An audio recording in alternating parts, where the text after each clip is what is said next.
Ainda nós vamos informar que o Ministério da Holanda vai de acordo para dar a Aruba a possibilidade para stop e recorte de salário.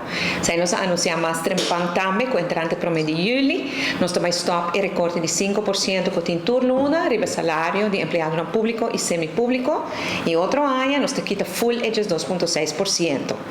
Mientras tanto, mi hayami também para mandar carta para o parlamento para informar o parlamento de essa aqui, passou naturalmente decisão aqui do Ministério holandês não arriva a mês, ela bingo condiciona.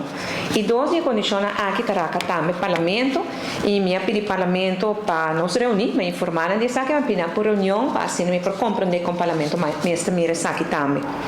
Três de condições que eu mencionei ayer tá e prometa que pago de 5% que se vai de nosso próprio presupuesto. Então, não vai pedir lá prestar o placa, senão não prestar o placa. Nós temos em conta que isso aqui desde o princípio, desde que nós passamos o presupuesto 2022, nós temos que placa aqui dentro do presupuesto.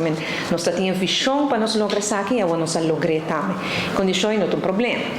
E outra condição tá que político não se sigue com a recorte de 25%. Nós ministrar, vai de acordo que sei, ministrar lo sigue que recorte, mas não sabia se acaba. Lá não sigue que recorte, pero do pueblo su placa back, donde atrasou su 5% e outro ano su 12% back. Pero Holanda chiaro para parlamentario não tá me sigue corta e esse a mim não por tomar decisão, parlamento me toma decisão. E esse me pedi parlamento para sua reunião para me sentir de aqui com tal sentimento, ora que Holanda contra mim que o parlamento da Baixas. E de três condições, como mencionou o parlamento também, tá que a lei que trata e o Iver Cruz normas se vai passar, e a lei aqui está no parlamento, pois se ora não me quer sair do parlamento, se tem uma lei que não vai tratar pronto, ou não, mas como o governo não permite, tem trabalho do parlamento, não está autônomo desse. E carta que não me manda ao parlamento e me está invitar para uma reunião com o parlamento urgentemente para Chaluna, muito provavelmente, para agora nos trata de diferentes temas aqui também, abertamente. Entretanto, o Ministério de Holanda ha tomado decisão, baseada na petição de Aruba, para stop recorte.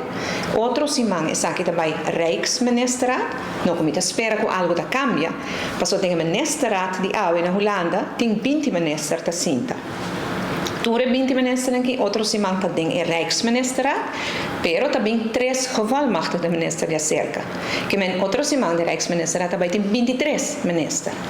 De qual 20 toda a reunião de AUE que vai de acordo com ele. Nós gevolmachtigde minister também sinta de reunião e claro que também de acordo para dar placa aberta na nossa radona. Que men jata 21 dia 23 não está de acordo com ele, que men minuto quer que algo também cambie de Rijksministerium.